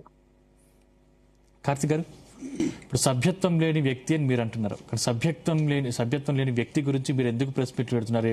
అందరూ అంటే ఎమ్మెల్సీలు కావచ్చు, ఎమ్మెల్యేలు కావచ్చు, మూకుమ్మడిగా ప్రెస్ మీట్లు పెట్టాల్సిన అవసరం వచ్చింది. ఇక్కడ హైప్ మీరే ఇచ్చుకుంటున్నారు కదా. మేము ప్రెస్ మీట్ పెట్టింది ఆమె మాట్లాడిందని పెట్టలేదు. ఆమె మాట్లాడినప్పుడు మంత్రి గారు ఖండించాల్సింది, ఆమెను కంట్రోల్ చేయాల్సింది. మీ బిడ్డ కాబట్టి ఇంత ఇదవుతుంది, సో మీరు దాన్ని కంట్రోల్ చేయాల్సిందని చెప్పే విషయంలోనే ఆ సబ్జెక్ట్ వచ్చింది. ప్రత్యేకంగా మళ్ళీ ఈమె గురించే పెట్టిన సబ్జెక్ట్ కూడా కాదు అది. వివిధ అంశాలపైన పార్టీలో జరిగినటువంటి వివిధ క్రమశిక్షణ కమిటీకి వచ్చినటువంటి ఫిర్యాదులు, అటు వనపర్తి కావచ్చు, ఇటు రాజగోపాల్ రెడ్డి గారు కావచ్చు అని. సో ఇన్ ద ఫ్లోలో పనిలో పనిగా ఈ విషయాన్ని కూడా మా ఎమ్మెల్యేలు ఏమన్నారు, ఇప్పుడు సార్ మాట్లాడుకుంటే ఏమన్నారు లాస్ట్కి, వరంగల్లో ఆమె ఇమేజ్ వల్లనే కాంగ్రెస్ పార్టీ గెలిచింది, కాంగ్రెస్ పార్టీ వల్ల ఆమెకు వచ్చింది ఏమీ లేదన్నారు. ఒక వరంగల్లో కొండా సురేఖ ఓకే ఒప్పుకున్న 100%, అక్కడ కొండా మురళి గారు, కొండా సురేఖ వారి ఇరువురి నాయకత్వం అనేది బలమైందే, కాదనేది ఏం లేదు రాష్ట్ర రాజకీయాల్లో. ఆ విషయం మాట్లాడడానికి, వారిని తక్కువ చేయడానికి ఎవరి ఉద్దేశం కూడా కాదు. ఒక వరంగల్ జిల్లాలోనే మీ ప్రాబల్యం వల్ల ఒకవేళ గెలిచినారు అనుకుంటే, ఈరోజు తెలంగాణ రాష్ట్రంలో కాంగ్రెస్ పార్టీ అధికారంలోకి ఉండడానికి రేవంత్ రెడ్డి గారు చరిష్మానే కారణం కదా సార్. నేను ప్రత్యక్షంగా క్రియాశీల కార్యకర్తగా 2023 కన్నా ముందు మా పరిస్థితి ఏంది అనేది మాకు బాగా తెలుసు. సరే బయటికి మనం ఎన్ని మాట్లాడిన అద్దం ముందు నిలబడి మనం ఏందో తెలుస్తుంది కదా. ఒక కార్యక్రమం చేయాలి అన్నప్పుడు రేపు పొద్దున మనం ఇంట్లో కళ్ళు తెరుస్తామా, పోలీస్ స్టేషన్లో నిద్రలేస్తామా అని తెలియని జీవితాలు మావి. అట్లాంటిది ఈరోజు కాంగ్రెస్ పార్టీ అధికారంలోకి వచ్చింది. ఏ పోలీసులు అయితే మమ్మల్ని పాశవిక విధంగా ఎత్తుకొని పోయినరో వాళ్ళే ఈరోజు ఇదే కాంగ్రెస్ పార్టీ కార్యకర్తలకు గౌరవం ఇస్తున్నారు, అధికార పార్టీ కార్యకర్తలను గుర్తింపిస్తున్నారంటే ఇదన్నిటికీ కారణం రేవంత్ అన్న కష్టమే కదా. సో నేనేమంటున్నా, ఎవ్వరు మాట్లాడినా విషయాలు మాట్లాడాల్సినటువంటి వేదిక పైన మాట్లాడితే బాగుంటుంది. అనవసరమైన వేదిక పైన మాట్లాడితే ఇప్పుడు ముఖ్యమంత్రి గారికి స్థాయి తగ్గుతుందా లేదా అనే విషయాన్ని మనం వేరేలాగా మాట్లాడితే, కొండా సుష్మిత గారు మాట్లాడిన తర్వాత ఆమె మాట్లాడిన దాని కింద కామెంట్స్ ఒకవేళ మనం చదువుకుంటూ పోతే ప్రజల అభిప్రాయం ఏంది? మేజర్గా ఇంతకుముందు నేను చెప్పింది, మీ మమ్మీకి మంత్రి కావాలి, మీ నాన్నకు ఎమ్మెల్సీ కావాలి, నీకు ఎమ్మెల్యే కావాలి, ఇవన్నీ ఎందుకు అమ్మ, పోయి అమెరికా ప్రెసిడెంట్ అడుగు, అన్నీ మీ దగ్గరికే వస్తాయని చాలామంది ఈ విధంగానే కామెంట్ పెడతారు. అంటే చాలా సర్కాస్టిక్గా మాట్లాడుతున్నారు. దీనివల్ల ఎవరి స్థాయి తగ్గినట్టు? సో అంటే కొండా సుష్మిత గారు అనాలోచితంగా చాలా ఎక్కువ ఊహించేసుకొని మాట్లాడడం వల్ల నష్టము సుష్మిత గారికో రేవంత్ రెడ్డికో గారు, కొండా ఫ్యామిలీ అని అంటే వారికి ఉన్నటువంటి ఒక బ్రాండ్ ఇమేజ్ మీదనే దెబ్బపడ్డది. మొన్నటి వరకు కొండా ఫ్యామిలీ అంటే మా కొండా సురేఖ అంటే ఇట్లా కొంత చరిత్రలుగా చెప్పుకునేటోళ్ళు ఈరోజు మీ గురించి చాలా అంటే తక్కువగా చేసి దానికి అంటే కొండాకు వచ్చినటువంటి కాంటెక్స్టిక్ వర్డ్స్ అన్ని యాడ్ చేసి రాయడం వల్ల మీ స్థాయిని తగ్గించుకుంటాం. సో మనం మాట్లాడటం మన స్థాయి తగ్గుతుందా పెరుగుతుందా చూసి మాట్లాడాలి. అయితే ఇంతకుముందు మీరు అడిగిన ప్రశ్న కూడా మళ్ళీ కొనసాగి జగ్గారెడ్డి గారి విషయం. జగ్గారెడ్డి గారు అక్కడ శాసనసభ్యుడు కాంగ్రెస్ పార్టీకి లేరు, అది మా సిట్టింగ్ స్థానం కాదు ప్రజెంట్, ఇది మాకు సిట్టింగ్ స్థానం. సో ఒక సిట్టింగ్ స్థానం పైన మాట్లాడిన దాన్ని, ఒక నాన్ సిట్టింగ్ స్థానం పైన మాట్లాడిన దాన్ని, రెండు వేరు అంశాలను కొలాబరేట్ చేసినప్పుడు బ్యాక్ఫైర్ మీకే అవుతుంది, పార్టీకి కాదు. అయితే ఫీజు రియంబర్స్మెంట్ గురించి మన బీజేపీ వాళ్ళు ప్రతిపక్షాలు మాట్లాడినాయి. ఈరోజు మేము అంటున్నాం సార్, బీజేపీ పార్టీ వాళ్ళు ఫీజు రియంబర్స్మెంట్ గురించి అసలే మాట్లాడొద్దు. ఎందుకంటే దాని గురించి ఇప్పుడు వద్దులేదు, అది వేరే టాపిక్. మళ్ళీ అంటే ఇప్పుడు మీ దాంట్లోనే మళ్ళీ చిన్నారెడ్డి విషయం చూసుకుంటే ఒకవేళ ఇక్కడ సీనియర్ సిన్సియర్ సీరియస్ పొలిటీషియన్ గా మీనాక్షి నటరాజన్ ఉన్నారు. ఆమె వచ్చిన కొత్తలో ఖచ్చితంగా మీకు కంట్రోల్ చేస్తుంది, పార్టీలో ఏమైనా గొడవ జరుగుతుందని చెప్పేసి చాలా మంది భావించారు. కానీ ఇప్పుడు ఆమెకు తెలియకుండా మేఘారెడ్డి ఢిల్లీ వెళ్లి మరి కంప్లైంట్ చేయాల్సిన అవసరం వచ్చింది. అంటే ఇక్కడ ఉన్నటువంటి కాంగ్రెస్ ప్రభుత్వం ఫెయిల్ అయింది కాబట్టి అంత దూరం వెళ్తున్నారు. ఇక్కడ ప్రభుత్వంతో వచ్చిన సంబంధం ఏం లేదు. ప్రభుత్వం వేరు, పార్టీ వేరు. ఇక్కడ ప్రశ్నలన్నీ ఎవరికి వస్తున్నాయి? ప్రభుత్వానికి ఎవరు ప్రశ్నలు అడుగుతలేరు. ప్రశ్నలన్నీ పార్టీలోనే. కొత్త వాళ్ళు వచ్చారు, పాత వాళ్ళు వచ్చారు. ఇది కొత్త కాంగ్రెస్, మేము పాత కాంగ్రెస్, మేము 1969 నుంచి కాంగ్రెస్ లో ఉన్నాము. ఈ గొడవలు వచ్చినా కూడా మొత్తం సర్దుమని ఇక్కడ గొడవలు ఇక్కడ సర్దుమనగలి కదా ఢిల్లీ దాకా. This is Congress party sir. ఇప్పుడు ఎన్ఎస్వై యూత్ కాంగ్రెస్ ఆర్గనైజేషన్స్ ఉంటాయి. నేను అంటే అర్థం కాదని చెప్తున్నా. ఈ మా దగ్గరనే విత్ ఇన్ ద కాంగ్రెస్ పార్టీలా కాంగ్రెస్ పార్టీ పనిచేసిన సిడబ్ల్యూసి ఆధ్వర్యంలో పనిచేసిన కాంగ్రెస్ పార్టీ పనిచేసినట్టు NSU youth Congress, Mahila Congress, INTC cell, SSL B cell పనిచేయవు. మేజర్గా ఎన్ఎస్యూ యూత్ కాంగ్రెస్ ఆర్గనైజేషన్లు సిడబ్ల్యూసి పనిచేసినట్టు పనిచేయదు. చాలా సిస్టమేటిక్గా పనిచేస్తాయి. ఎన్ఎస్యూ ఒక కార్యక్రమం ఆర్గనైజ్ చేసినప్పుడు దాని ప్రోటోకాల్స్ వేరేలాగా ఉంటాయి, యూత్ కాంగ్రెస్ ఆర్గనైజేషన్ ప్రోటోకాల్స్ వేరేలాగా ఉంటాయి. సో సిడబ్ల్యూసి నేతృత్వంలో పనిచేసే కాంగ్రెస్ పార్టీకి ఏంటంటే అనేకమైనటువంటి ద్వారాలు ఉంటాయి, ఆప్షన్స్ ఉంటాయి. మీరు ఏ వేదిక పైనకి వెళ్ళైనా చెప్పుకోవడానికి అవకాశాలు ఉంటాయి. సో వారు ఒక శాసనసభ్యులు కాబట్టి చిన్నారెడ్డి గారు డైరెక్ట్గా వారి పేరు పెట్టి అంటే పేరు పెట్టకపోయినా అక్కడ వారి హోదాని వారు ప్రశ్నించిన తీరు, ఏఐసిసి పైన వారు కొన్ని ఆక్షేపాలు చేసినారు కాబట్టి వారు ఏమైనా నొచ్చుకొని వారు వెళ్ళి ఇక్కడ చెప్పడం వల్ల ఇక్కడ ఆల్రెడీ చెప్పారు. అంటే ఇక్కడ చెప్పకుండా అక్కడికి వెళ్ళింటే తప్పు. ఇక్కడ మహేష్ కుమార్ గౌడ్ గారికి ఫిర్యాదు ఇచ్చారు. ఇక్కడ ఫిర్యాదుతో పాటు వారు సైమల్టేనియస్గా ఎస్కలేట్ చేశారు. సో ఈ విషయం పైన మనం చర్చ చేయడం వల్ల ఇది ఏమవుతుందంటే మనకు ఒక చట్టంలో ఒకటి ఉంటుంది, కోర్టు తీర్పులను మనము ప్రభావితం చేయొద్దు అని. సో ఇది కూడా క్రమశిక్షణ కమిటీ ముందర ఉంది కాబట్టి క్రమశిక్షణ కమిటీని ప్రభావితం చేసేలాగా. పాత వర్సెస్ కొత్త అని ఎందుకు మీ పార్టీలు వినిపిస్తుంది? ఇది ఇక్కడనే కాదు సార్. రెడ్డి చాలా సీనియర్, 100% రెడ్డిని పట్టించుకోవాలని చెప్పేసి ఇప్పుడు బీఆర్ఎస్ లో జాయిన్ అయిన పరిస్థితి. జీవన్ రెడ్డి గారిని పట్టించుకోలేదంటే ఏం పట్టించుకోలేదా? ఆయనకి ఎమ్మెల్యే ఇచ్చినాము, ఓడిపోయిండు. ఎంపీ ఇచ్చినాము, ఓడిపోయిండు. తర్వాత ఏంది? అక్కడ నేను కాకుండా నిధులు మీరు ఎట్లా ఇస్తారు, నేను కాకుండా ఈ నియోజకవర్గాన్ని ఇస్తున్నారు, పాత వాళ్ళు మమ్మల్ని పట్టించుకోలేను కదా. అట్లేం ఉండదు సార్. ఇప్పుడు అన్ని పార్టీలలో ఇప్పుడు బీజేపీ పార్టీ నిన్నాక మొన్న పేపర్ స్టేట్మెంట్ చూసిన, మీరు మీతో అయితలేదు బాస్, మీరు ఏం చేసినా కాంగ్రెస్, మీరు తెలంగాణలో అధికారంలోకి రారు కాబట్టి ఇతర పార్టీలో ఉన్నటువంటి బలమైన నాయకులు ఎవరో మాకు చెప్పుంటారు, డైరెక్ట్ గా మేమే ఎంటర్ అవుతాము. వాళ్ళ మీద సంజయ్కి ఇచ్చినంత వాల్యూ, అక్కడ ఉన్నటువంటి సంజయ్కి ఇచ్చినంత ప్రియారిటీ మాకు ఇవ్వట్లేదు కనీసం. సంజయ్ గారు అన్నట్టు ఆయన ఎమ్మెల్యే సార్. ఎవరైనా సరే పార్టీ ఎక్కడైనా గెలవని అల్టిమేట్ గా వారు శాసనసభ్యులకు ఈ ఆయన రిప్రజెంటేషన్ ఇవ్వరు. అక్కడ ప్రజలకు మనం మంచి చేయాలి. రెండోసారి అక్కడ టికెట్ గెలవాలి. అప్పుడు ఏం చేయాలి? మనం ప్రజల్లోకి వెళ్ళినప్పుడు అలాంటప్పుడు బీఆర్ఎస్ నుంచి వచ్చిన వాళ్ళకి పదవులు ఇస్తున్నారు. సంజయ్ ఎవ్వరు రాలేదు సార్ బీఆర్ఎస్ నుంచి ఈ రోజు వరకు వచ్చిన వాళ్ళు ఎవ్వరు లేరు. వీళ్ళు ఇంతవరకు కోర్టుకు పోయినరు కదా, ఇన్నిసార్లు కోర్టుకు పోయినరు కదా. ఏం చెప్పింది కోర్టు? నిన్నాక మొన్న దానం నాగేందర్ గారి కేసు చూసుకుందాం. కోర్టు ఏం అడిగింది? ఎమ్మెల్యేలు ఎక్కడున్నారు ఏంటనేది మీరు నిర్ణయిస్తారని బీఆర్ఎస్ పార్టీకి సంబంధించిన వకీల్ని అడిగింది ప్రశ్న. ఆయన ఏం చెప్పలేకపోయాడు.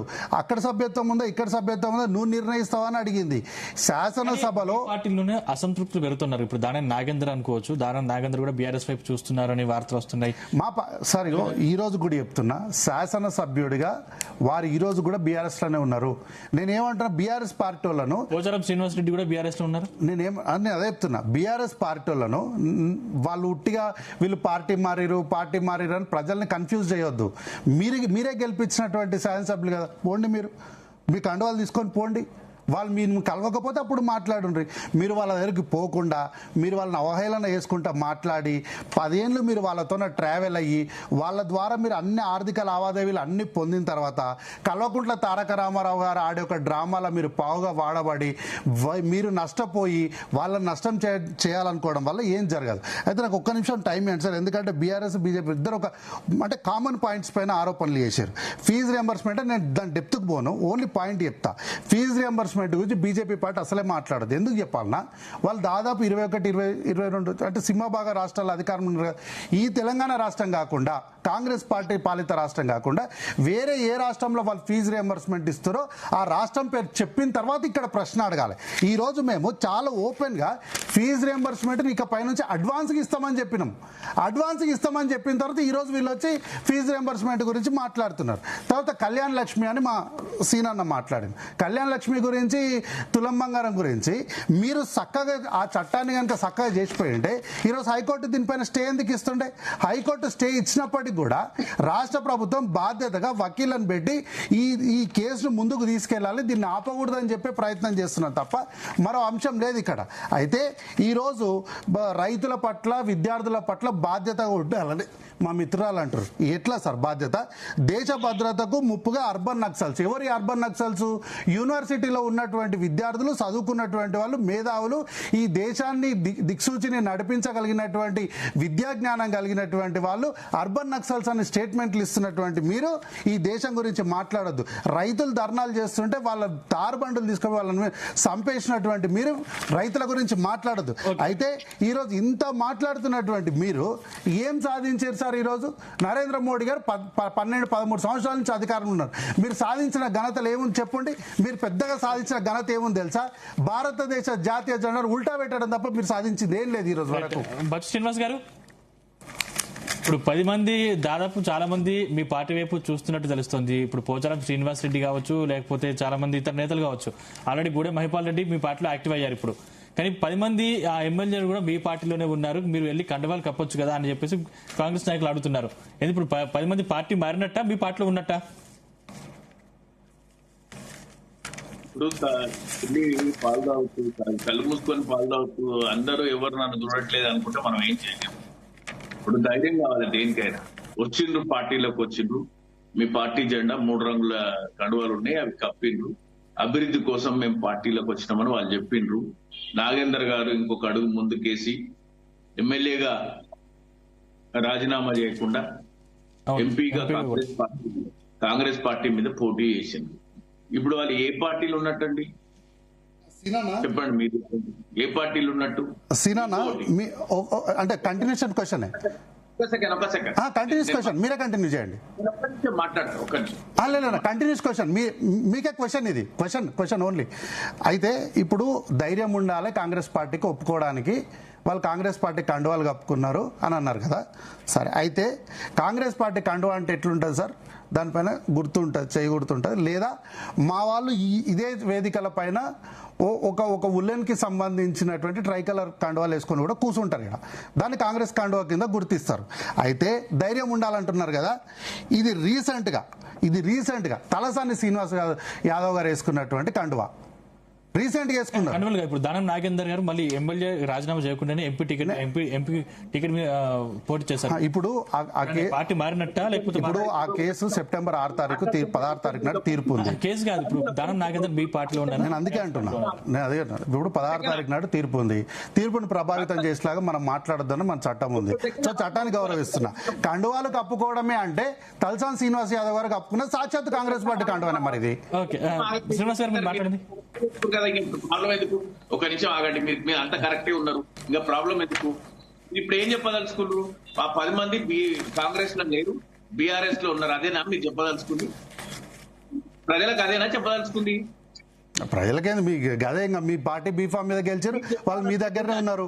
కోర్టు కూడా ఒక మాట చెప్పింది సార్, మీరు బర్తరఫ్ చేయాలని చెప్పి రావాల్సింది కోర్టు కాదు, మీ పార్టీలో బర్తరఫ్ చేయడం ఉందని చెప్పింది కోర్టు. డిస్టర్బ్ చేయొద్దు మధ్యలో. ఒకవేళ మీరు కాంగ్రెస్ పార్టీ, బీఆర్ఎస్ పార్టీ నుంచి మేము అభివృద్ధి కోసం వచ్చినామని మాట్లాడినటువంటి వ్యక్తులు ఎవరైనా ఈ రోజు బీఆర్ఎస్ పార్టీ అని చెప్పుకుంటున్నారు అని మళ్ళీ బీఆర్ఎస్ అనే చెప్పుకుంటున్నారు అంటే ఎందుకు చెప్పుకుంటున్నారు ఏంటి అనేటువంటిది మనం అక్కడ కామారెడ్డిలో పోచారం శ్రీనివాస్ రెడ్డి గారు ఏం మాట్లాడినారో ప్రెస్ మీట్ అంతా విన్నాం. మేము పోయినాం, ఏమో దొరుకుతుంది, ఏమో వస్తుంది, మాకు నిధులు ఇస్తారు, మా నియోజకవర్గాన్ని అభివృద్ధి చేస్తాం అని పోయినాం. ముఖ్యమంత్రి గారు నిధులు ఇయ్యలే, మమ్మల్ని కలవడానికి కూడా అవకాశం ఇస్తలేరు. దాదాపు 20 సార్లు ఫోన్ చేసిన లిఫ్ట్ చేయలేదని మాటలు. దీనికంటే కాంగ్రెస్ పార్టీలో ఉన్నప్పుడే, బీఆర్ఎస్ పార్టీలో ఉన్నప్పుడే బాగుండే. అనవసరంగా వెళ్ళినాం, మళ్ళీ మనం మన పార్టీ నుంచే పోటీ చేస్తాం, మన పార్టీ నుంచే గెలుస్తాం అని ఆయన మాట్లాడుకుంటూ వచ్చింది. ఈ పరిస్థితులలో కాంగ్రెస్ పార్టీకి వచ్చినటువంటి కొత్తగా వచ్చి చేరినటువంటి 10 మంది ఎమ్మెల్యేల పరిస్థితి డోలాయమాన పరిస్థితిలో ఉంది. మేము ఎటా అని చెప్పుకోలేని పరిస్థితిలో ఉన్నారు. అది వాళ్ళ ఇష్టం, మీ ఇష్టం. Party BRS is very clear. ఆ 10 మంది మా పార్టీలో లేరు, మా పార్టీతో కలిసి పనిచేయటం లేదనేటువంటిది మా పార్టీకి ఉన్నటువంటి స్పష్టత ఉంది. మీకేది ఉంది, వాళ్ళకి ఏది ఉంది అనేది మీ ఇష్టం, వాళ్ళ ఇష్టం. మాకు ఆ భయం అక్కర్లేదు, బాధ అక్కర్లేదు. ఇంతవరకు అయితే ఆ మారిన ఎమ్మెల్యేల గురించి నేను చెప్పగలుగుతా. ఇంకేదో అడుగుతున్నారు, అడిగారేమన్నా? అంటే అన్న ఇప్పుడు పార్టీ మారిరా లేదా అన్నప్పుడు ఇప్పుడు మా దగ్గర కలిసి పనిచేస్తలేరు, మా పార్టీ క్రమశిక్షణ లేరు అంటారు కదా. లేనప్పుడు ఏం చేయండి, వాళ్ళని బహిష్కరించండి, షోకాజ్ నోటీస్ ఇవ్వండి. మీరు ఏ పార్టీలు ఉన్నారో షోకాజ్ నోటీస్ ఇవ్వమని షోకాజ్ నోటీస్ ఇచ్చి పార్టీలకు బర్తరఫ్ చేయండి, అయిపోయాయి కదా. నిర్ణయం తీసుకుంటాం. ఒక సామాన్య కార్యకర్త పార్టీలో సభ్యత్వం లేని వ్యక్తి విమర్శిస్తేనే మీకు 20 మంది వచ్చి మాట్లాడిండ్రు. మీరేం చేయాలనో మీకే తెలియదు. మీరు మా గురించి మాట్లాడేంత పెద్ద వ్యక్తులు కాదు. మీరు ఏం చేయాలని నేనేం చెప్తలేను, చేసే అవకాశాన్ని మాత్రం ముందర పెడుతున్నా. మీ ఇష్టం, మీరు ఇస్తే మీ ఇష్టం, ఇచ్చుకోకపోతే మీ ఇష్టం. అది శ్రీనివాస్ రెడ్డి గారు, 10 మెంబర్స్ ఎమ్మెల్యేస్ మీద చాలా స్పష్టమైనటువంటి అవగాహన ఉంది. ఇంకా అది మర్చిపోండి, వాళ్ళ గురించి పెద్దగా ఆలోచించాల్సిన అవసరం లేదు. మీరు ఇచ్చినటువంటి హామీల గురించి మీరు పాటుపడండి. తెలంగాణ అభివృద్ధి గురించి పనిచేయండి. కూలిపోతున్నటువంటి ఇరిగేషన్ ప్రాజెక్టులను రిపేర్ పర్ఫెక్ట్ గా చేయండి. నాసి రకం పనులు చేయకుండా వాటిని పునరుద్ధరించేటువంటి పనులు చేస్తే కూడా మాకే బాధ్యత. శ్రీనివాస్ రెడ్డి గారు చెప్పండి. కొండా సురేఖను బర్తరఫ్ చేస్తే కాంగ్రెస్ పార్టీ ఎటువంటి వివాదాల్లో చిక్కుంటుంది, ఒకవేళ చేయకపోతే ఎటువంటి వివాదాలు చిక్కుంటుంది? మొత్తం కాంగ్రెస్ పార్టీకి ఏదైనా జరిగే అవకాశాలు ఉన్నాయి కొండా సురేఖ బర్తరఫ్ విషయంలో? అంటే కొండా సురేఖకు ఆప్షన్స్ ఎక్కువ ఉన్నాయి, ముఖ్యమంత్రి గారికి ఇబ్బందులు ఎక్కువ ఉన్నాయి. 2 విషయాలు. ఏ డిసిషన్ తీసుకున్నా ముఖ్యమంత్రి గారికి కొన్ని రాజకీయ ఇబ్బందులు ఎదురయ్యే అవకాశం ఉంటది. సరే, ముఖ్యమంత్రి గారి పర్సెప్షన్ వేరు. ఎందుకంటే ఇప్పుడు ఒక మంత్రిని బర్తరఫ్ చేస్తే కేబినెట్ లో మిగతా వాళ్ళంతా చక్కబడతారు, లేదంటే నాకు అనుగుణంగా తిరుగుతారు, అందరూ భయంలోకి వస్తారు, సక్రమంగా నడుచుకుంటారు నాతోటి, ప్రభుత్వంలో ఉన్న మంత్రులు గాని ఎమ్మెల్యేలు గాని అనేది ఒక ఒపీనియన్ ఉండొచ్చు ముఖ్యమంత్రి, కాదని కాదు. కానీ అది సొల్యూషన్ మాత్రం కాదు ఒక ప్రభుత్వానికి. సొల్యూషన్ అది పర్టికులర్లీ కాంగ్రెస్ ప్రభుత్వానికి సొల్యూషన్ కాదు. ఇంకా సమ్ అదర్ గవర్నమెంట్ ఉంటే చెప్పలేం. ఎందుకంటే బీఆర్ఎస్ ప్రభుత్వం వేరు. ఎందుకంటే అది ఒక ప్రాంతీయ పార్టీ, ప్రాంతీయ నాయకుడి దాని అధినేత కాబట్టి డిసిషన్స్ అన్ని కేసీఆర్ తీసుకునేవాడు కాబట్టి ఆ పార్టీలో పెద్ద సమస్యలు రావు. ఫైనల్ సుప్రీం కేసీఆర్ కాబట్టి. ఇక్కడ ఫైనల్ సుప్రీం రేవంత్ రెడ్డి కాదు కదా, ఢిల్లీలో ఫైనల్ సుప్రీం ఉంటాడు కాబట్టి ఇక్కడ ఈయన ఏది తీసుకున్నా అధిష్టానాన్ని ఒప్పించి నిర్ణయాలు తీసుకున్నా కూడా భవిష్యత్తులో ఈయనకు సమస్యలే తప్ప ఈయనకు లాభం జరిగేది ఏం లేదు నేను అనుకుంటున్నా. అయితే ఇప్పుడు కొండా సురేఖను నిజంగానే బర్తరఫ్ చేస్తే ఆమెకేందండి, బయట 2 ప్రధానమైన పార్టీలు తెలంగాణ రెడీ ఉన్నాయి, ఏదైనా జాయిన్ కావచ్చు, లేదంటే సొంతంగానే సెల్ఫ్ డిస్ట్రిక్ట్ పార్టీ పెట్టుకోవచ్చు. పొలిటికల్ ఇన్ఫ్లుయెన్స్ ఉంది ఆమెకు. జిల్లా పార్టీ రాబోయే కాలంలో ఏం జరుగుతుందండి నేను చెప్తున్నా, ఇప్పుడున్న తెలంగాణ పొలిటికల్ అట్మాస్ఫియర్ లో డిస్ట్రిక్ట్ లెవెల్ లీడర్లు ఎక్కువైపోయినారు. వాళ్లకు సరైన ప్రాతినిధ్యం పార్టీల్లో ప్రభుత్వాల్లో దొరకడం లేదు. వాళ్ళంతా ఏం చేస్తారు, రేపు రేపు రేపు రేపు రాబోయే కాలంలో ఒక 1 year before 1.5 year before just like Rajagopal Reddy, just like Anirudh Reddy, just like some others ఇంకా చాలా మంది మాట్లాడుతున్నారు కదా.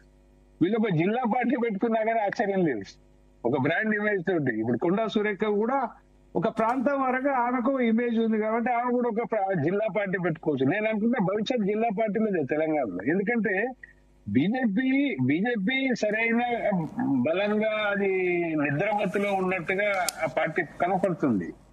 ఇది పొలిటికల్ ఆస్పిరెంట్స్ కూడా. బీఆర్ఎస్ ఏంటంటే అది బోరాల్టీ కోల్పోయిన పార్టీ కాబట్టి ఇష్టపడరు. ఈ 2 ప్రతిపక్షాలకు దీనికో బలహీనత దానికో బలహీనత ఉన్నప్పుడు ఇటువంటి ఒక స్టేచర్ ఉన్న నాయకులంతా లోకల్ గా తనే ఒక బ్రాండ్ ఇమేజ్ గా జిల్లా పార్టీ డిస్ట్రిక్ట్ వైజ్ గా ఒక పార్టీ పెట్టుకున్నా కానీ వాళ్ళు గెలిచే అవకాశాలు ఉంటాయి. అటువంటి స్కోప్స్ పెరుగుతున్నాయి. ఎందుకంటే ఏది ప్రతిపక్షం అనేది ఆల్టర్నేట్ పొజిషన్లు అట్రాక్టివ్ గా కనపడకపోవడం అనేది మన తెలంగాణ ప్రజలు పడుతున్న ఇబ్బంది. అది బీజేపీ ఆలోచించుకోవాల్సిందే, బీఆర్ఎస్ కూడా ఆలోచించుకోవాల్సిందే. నీకు స్ట్రేట్ ఫార్వర్డ్ గా కాంగ్రెస్ కావాలంటే ఏ పార్టీ కావాలంటే కాస్తంత బీఆర్ఎస్ ఎక్కువ ఉండొచ్చు, నేను కాదన్నా. బీజేపీకి బోల్డ్ ఆప్షన్స్ ఈ రాష్ట్రంలో వచ్చినాయి. వాళ్ళు 2.5 years నుంచి దాన్ని అంతా కాలాన్నంతా వృధా చేసుకున్న పరిస్థితి మనం చూసినాం. ఈవెన్ సెంట్రల్ బీజేపీ నాయకత్వానికి కూడా ఇంట్రెస్ట్ తెలంగాణ మీద ఉన్నట్టు కూడా మనకేం కనపడతలేదు. ఎందుకంటే చాలా సంఘటనలు చూసినాం. మనం ఈ మధ్యన మన ప్రధానమంత్రి మోడీ గారు కూడా మన తెలంగాణకు వచ్చింది చూసినాం మనం. ఆయన ఎక్కడ వచ్చిందండి? తెలంగాణకు వచ్చింది కానీ తెలంగాణ నాయకులను కలవలేదు. 1.5-2 hours ఆంధ్ర నాయకుల ఇళ్లలో కాలక్షేపం చేసి డైరెక్ట్ సభకు వచ్చి మాట్లాడి వెళ్ళిపోయిందంటే ఇట్ ఈజ్ మోర్ దాన్ని ఏమంటారు అంటే అసలు తెలంగాణలో మాకు పార్టీ అవసరం లేదా అనే ఒక రకమైన అభిప్రాయాన్ని కల్పించండు మోడీ అని చెప్పాలి. ఎందుకంటే ఆయనకున్న గౌరవం తెలంగాణ నీకు ఆంధ్రప్రదేశ్ లో కంటే తెలంగాణలో బీజేపీ బలంగా ఉంది. మోడీని ఇష్టపడే జనాల సంఖ్య కూడా ఇక్కడనే ఎక్కువ ఉంది. నీకు 8 లోక్సభ సీట్లు వచ్చినాయంటే ఊరికే రాలే. అటువంటి ప్రాంతాన్ని వదిలేసి మీరు ఆంధ్ర నాయకుల ఇళ్లలో కాలక్షేపం చేసి తెలంగాణ నాయకులకు పాఠాలు చెప్పకుండా గుణపాఠాలు చెప్పకుండా మీరు డైరెక్ట్ పబ్లిక్ మీటింగ్ లో మాట్లాడి వెళ్ళిపోయిందంటే తెలంగాణ మీద మీ ఇంటెన్షన్ ఏంది అర్థమవుతుంది కదా. మొన్న కూడా చాలా పదవులను భర్తీ చేశారు. దాంట్లో దాదాపు చాలా ఏపీకే వెళ్ళిపోయి తెలంగాణకు సంబంధించి ఒక్కటి కూడా భర్తీ చేయలేకపోయారు. అదొకటి.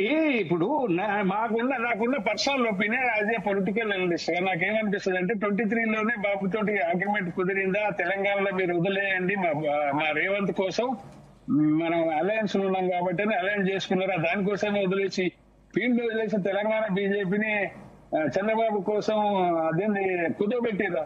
దీన్ని తెలంగాణ పదంలో చెప్పాలంటే కుదవబెట్టడం అంటే ఆ కుదవబెట్టిరా అనేది ఒక అనుమానం ఉంది, ప్రజల్లో కూడా వచ్చేసింది. మరి ఎందుకో అన్ని జరుగుతున్నా కానీ పట్టించుకోని పరిస్థితి ఉందంటే అగ్రిమెంట్ ఫెయిల్ అయితే బయానికి ఎట్లా చేస్తుండ్రా ఒక ఒపీనియన్ వస్తున్నది. ఇప్పుడు అది కూడా రేవంత్ కోసమే అని అనిపించేటువంటి అవకాశం ఉంది.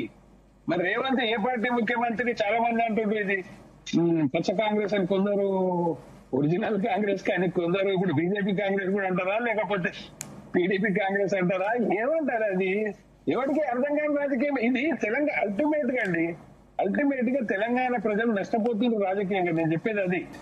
ఇంకెవరి గురించి కొంచెం ఒక పార్టీకి వ్యతిరేకమో అనుకూలమో కాదు, ఈవెన్ కాంగ్రెస్ పార్టీ కూడా నష్టపోతుంది.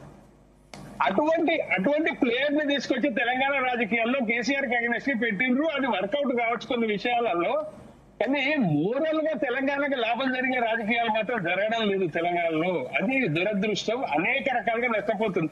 ఇవాళ ఎవరండి గోదావరి బోర్డులో పోయి లేకపోతే కృష్ణా బోర్డులో పోయి ఎవరు మాట్లాడుతుండ్రు? అంతా ఆంధ్రాకి అనుకున్నగా మాట్లాడేస్తుండ్రు. ఎవరి ప్రభుత్వం ఇది? తెలంగాణ ప్రభుత్వమా, ఆంధ్రలో ప్రభుత్వమా? ఎవరి ప్రభుత్వం? నీళ్ళు ఎక్కడ పోతున్నాయి? ఎవడు దోచుకుంటుండ్రు? అది కేసీఆర్ ఉన్నప్పుడు అదే పనా, ఇప్పుడు అదే పనా? మూడో పార్టీ దిక్కులేని రాష్ట్రంగా తెలంగాణ తయారైంది. నీకు నీళ్ళలో దిక్కు లేదు. ఇప్పుడు మనం చూస్తున్నాం, నేను కృష్ణా బోర్డు అదేంటి మీటింగ్ అయింది, ఏం చెప్పొచ్చారండి? 22 TMCలు డ్రింకింగ్ వాటర్ కోసం ఆంధ్రప్రదేశ్ కి ఇష్టపెడుతున్నారంటే దానికి ఓకే చెప్పి అగ్రిమెంట్ చేసి సంతకం చేసి వచ్చారు తెలంగాణ మహానుభావులు. వాడు ఏం మాట్లాడిండు? అంతే సీక్రసీ. తెలంగాణ ఆఖరికి వస్తే సీఎం ఆఫీస్ లో PRO కూడా ఆంధ్రుడు ఉంటే ఇదే తెలంగాణ ప్రభుత్వం అండి. ఇదే అర్థం కాదు. సీఎం PROకు తెలంగాణ జర్నలిస్ట్ దొరకలేదా PRO ఉండడానికి? ఆడు కూడా ఆంధ్రుడే కావాలా? సిగ్గుమారిన ప్రభుత్వాలు తయారైంది. అప్పుడు అగ్నే ఇప్పుడు అగ్నే. ఇది తెలంగాణ ప్రభుత్వాలు అనుకునే పరిస్థితులు కనపడతలు. ఆల్టర్నేట్ పార్టీ బీజేపీ మీద ఆశలు ప్రజలకు బాగుండే, కానీ వాటిని కూడా వాళ్ళు చంపేసుకుంటున్నారు. తెలంగాణ ప్రజలకు ఆల్టర్నేట్ లేకుండా చేసుకుంటున్న పరిస్థితి అయితే తెలంగాణలో ఉంది. ఇక మరి దానికి మించి మాట్లాడాలంటే చాలా విషయాలు ఉన్నాయి. సెక్రటరియట్లు ఎంతమంది తెలంగాణ ఉద్యోగులు ఉన్నారో నాకేం తెలియదు. 12 ఏళ్ళ ఎంతమంది ఉన్నారండి? ఆ రోజు కేసీఆర్ నుంచి మొదటి దాకా చెప్పుకుంటూ వచ్చారు 85% మనమే ఉండాలి అసెంబ్లీ సెక్రటరియట్ లో, 70% మేము. నాకు తెలిసి 40% ఉండేది. ఇది మరి మన చేతులు ఉందా ప్రభుత్వం? ఆయన తెలంగాణలో ఉండొచ్చు, ముఖ్యమంత్రి కాదని అంటలేదు. ఎవరి కన్సర్న్లో ముఖ్యమంత్రి పనిచేస్తున్నా మాకు కూడా అర్థమైతలేదు. కృష్ణా బోర్డు మీద, గోదావరి బోర్డు మీద ఏం పనులు చేస్తున్నారు? నీళ్లు మనకు దక్కుతున్నాయా లేవా? ఎవరి పెండింగ్ సార్ ఒకటి ఎవరో ఒకరి కనుసన్నల్లో పనిచేయడానికి ఇడ ఉన్నది కాంగ్రెస్ పార్టీ సార్. ఒకరి కనుసన్నల్లో పనిచేసి ఒకరికి లాలోచి పడే అవసరము లేదు. ఇక్కడ ఉన్నటువంటి ముఖ్యమంత్రి గారు ఎవరికో జీ హుజూర్ అనే ముఖ్యమంత్రి కాదు, దయచేసి అర్థం చేసుకోవాలి. కాంగ్రెస్ పార్టీ నేతృత్వంలో AICC ఆదేశాల వరకు మాత్రమే పనిచేస్తాం. ఏఐసిసి ఆదేశాల ప్రకారమే జరుగుతుంది. నేను కూడా చెప్తుంది అదే. ఏఐసిసి ఆదేశాలు కేంద్రంలో ఉన్న బీజేపీ ఆదేశాలకు ఇద్దరికి అనుగుణమైన ముఖ్యమంత్రి తెలంగాణ రాష్ట్రాన్ని వెళ్తుండని నేను కూడా చెప్తున్నా. ఆదేశాలు ఎవరు పాటిస్తున్నారు నాకు అర్థమైతలేదా?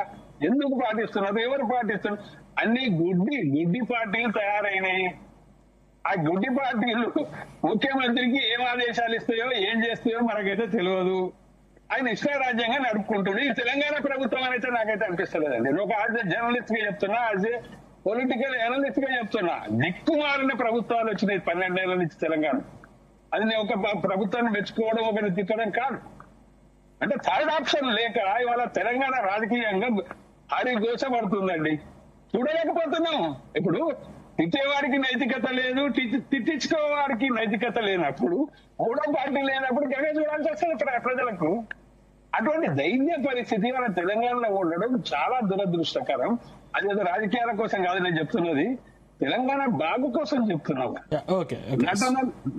నటనలు ఎక్కువైపోయినాయి, పనులు తక్కువైపోయినాయి. ఈ ముఖ్యమంత్రి మీద మాత్రం పథకాలతో ఓట్లు వేసుకునే ప్రభుత్వాలు వస్తున్నాయి తప్ప తెలంగాణను పాలించే ప్రభుత్వాలు వస్తలేవు. పథకాలు పేర్లు పెట్టి ఆయన వచ్చిండు, ఈయన కూడా పథకాలని చెప్పుకుంటూ, పథకాలు ఎప్పటికీ నడవవు. నడిచేంత కాలంగా నడుస్తాయి.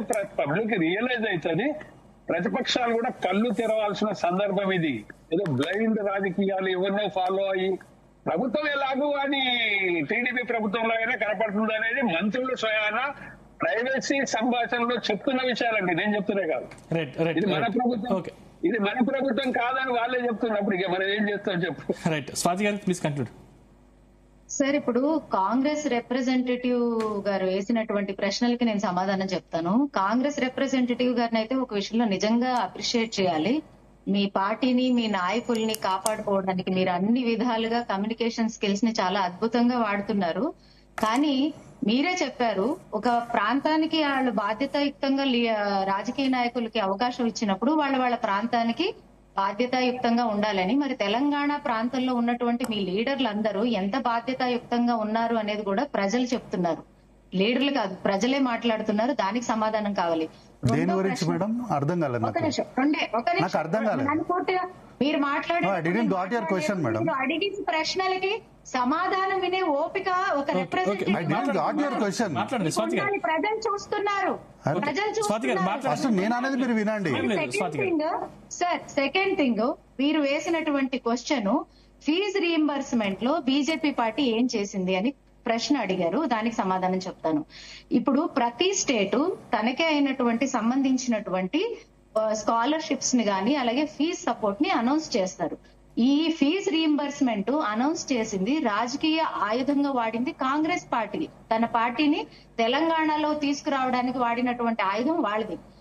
సెంట్రల్ గురించి మాట్లాడుతున్నారు. బీజేపీ స్కీమ్స్ ఏం రన్ చేశారు, ఫీజ్ రీయింబర్స్మెంట్స్ ఏం చేస్తున్నారు అంటే, అలాగే సెంట్రల్ ఫండ్స్ అలాగే సెంట్రల్ స్పాన్సర్డ్ స్కీమ్స్ కూడా చాలా ఉంటాయి. ఇటువంటి స్కీమ్స్ ని మనం ఉత్తరప్రదేశ్ లో ఉంది, మధ్యప్రదేశ్ లో ఉంది, రాజస్థాన్ లో ఉంది, గుజరాత్ లో ఉంది, ఆంధ్రప్రదేశ్ లో ఉంది. ఇక్కడ అవునండి, సక్సెస్ఫుల్ గా వాళ్ళు రన్ చేస్తారు. ఒక కాగితం చూపిస్తారా దానికి? ఎవరు ఒక నిమిషం, ఒక కాగితం చూపిస్తారా? చేయట్లేదు. ఉత్తరప్రదేశ్ లో మీకు ఎగ్జాంపుల్ చెప్తాను. పోస్ట్ మ్యాట్రిక్ స్కాలర్షిప్ ఉంది, ఫీజ్ స్కాలర్షిప్ మేడం, స్కాలర్షిప్ వేరు, ఫీజ్ రియంబర్స్మెంట్ వేరు. For your kind information, scholarship and fees reimbursement both are not same. ఆ రెండు సేమ్ కాదు. Don't club two different matters. Kindly don't confuse people. Formula మనం convince చేయలేనప్పుడు confuse చేయండి అని ఒక ఫార్ములా ఉంటది. మేడం షీ కెనాట్ కన్విన్స్, తనకు అర్థమైంది. So now she is trying to confuse. Fees reimbursement, scholarships are they both are not same. అవి రెండు డిఫరెంట్ ఫార్ములాస్ పైన పనిచేసేటువంటి రెండు వేరు ప్రాతిపదికలు. స్కాలర్షిప్, ఫీజు రియంబర్స్మెంట్ ఒకటంటే ఎట్లా? స్వాతి గారు మనకు సమయం లేదు. రైట్, మీరు కంక్లూడ్. సో సార్, ఇప్పుడు సమయం లేదు, కంక్లూడ్ తీసుకుందాం. స్వాతి గారు ఓకే, స్వాతి గారు ప్లీజ్ కంక్లూడ్. సార్, అయితే ఈ రోజు తెలంగాణ రాష్ట్ర ప్రభుత్వంలో ప్రభుత్వానికి కానీ ప్రజలకు కానీ వచ్చిన ఇబ్బందులు ఏం లేవు. ఏదైనా సరే పార్టీల అంతర్గతమైనటువంటి విషయాలు వచ్చినప్పుడు పార్టీ, ఏఐసిసి, పిసిసి క్రమశిక్షణ కమిటీ మేము చూసుకుంటాం. దానికి ప్రజలకు వచ్చిన ఇబ్బందులు ఏం లేవు. లేవు. మా పార్టీలో ఏం జరుగుతుందనే దానిపైన ఒకవేళ ఇతర పార్టీ వాళ్ళు బాగా ఎక్కువ కాన్సన్ట్రేషన్ చూపించి మా పార్టీని నిలబెట్టే ప్రయత్నం చేస్తే మీ పార్టీకి మీరు వెన్నుపోటు పొడుస్తున్నట్ట లెక్క. రైట్ స్వాతి గారు ప్లీజ్ కంక్లూడ్. మీరు ఎక్కువ సమయం ఆయనకే ఇస్తున్నారు. ఆయన హైదరాబాద్ లోనే ఉన్నారు, ఈవేళ స్టూడియోలోనే ఉన్నారు. వీళ్ళైతే మీరు కూడా రండి అమ్మా, ఎవరొద్దన్నారు? హైదరాబాద్ కి రండి, స్టూడియోకి రండి. ఎవరొద్దన్నారు మిమ్మల్ని? ప్లీజ్ కంక్లూడ్ స్వాతి గారు. మరి మేము ఎక్కడి నుంచో ఇక్కడ దాకా వచ్చి స్టూడియోకి వచ్చి మేము సమయం వెచ్చించినాము. మీరు దాన్ని ఉపయోగించుకోకపోతే మేమేం చేస్తాం దానికి? స్వాతి గారు ప్లీజ్ కంక్లూడ్ చేయండి, సమయం లేదు. మీడియాలో కూర్చున్నారు కానీ ప్రజల తరపున మాట్లాడడానికి కాదు. మీకు సమయం ఉంటే స్టేట్ ఆఫీస్ కి వెళ్ళండి. నిన్నటి నుంచి 2 మీరు కూడా అదే పని చేయండి. మీరు చర్చ పెట్టినప్పుడు ఒక స్టూడియోకి రావడానికి మీ దగ్గర సమయం లేదు. మీరు నా గురించి మాట్లాడుతున్నారు. చర్చ అన్నప్పుడు నేరుగా స్టూడియోకి రావాలి. గది దాని నిబద్ధత అంటారు. ఇంట్లో కూర్చొని నేను లైవ్ ఇస్తా అని చెప్పి మళ్ళీ నా నిబద్ధతను మీరు క్వశ్చన్ చేస్తారా? మా పార్టీ ఆఫీస్కి వెళ్ళాలని మీరు చెప్తారా నాకు? థ్యాంక్ యూ శ్రీనివాస్ రెడ్డి గారు, భక్తి శ్రీనివాస్ గారు, స్వాతి గారు, కార్తిక్ గారు, థ్యాంక్ యూ అండి. చర్చలో మాతో పాటు పాల్గొన్నందుకు ధన్యవాదాలు. మొత్తం మీద ఇవి ఈ రోజు డిబేట్ లోని అంశాలు. చూస్తూనే ఉండండి జీ తెలుగు న్యూస్, నిజం నిక్కచ్చిగా.